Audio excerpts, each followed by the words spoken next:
حضور اکرم صلی اللہ علیہ وآلہ وسلم نے فرمایا، یا علی سورہ یاسین پڑھو، اس سورہ میں 10 برکتیں ہیں۔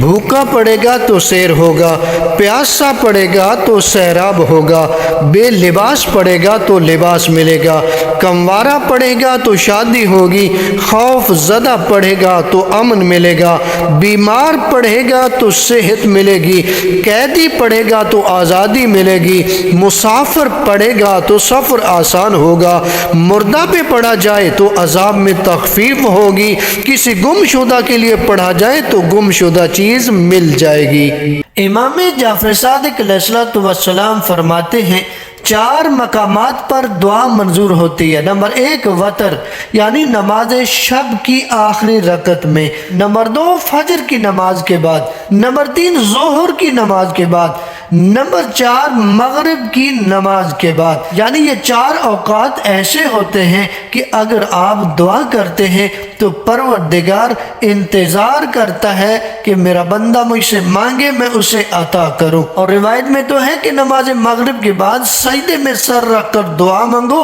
تاکہ مستجاب ہو۔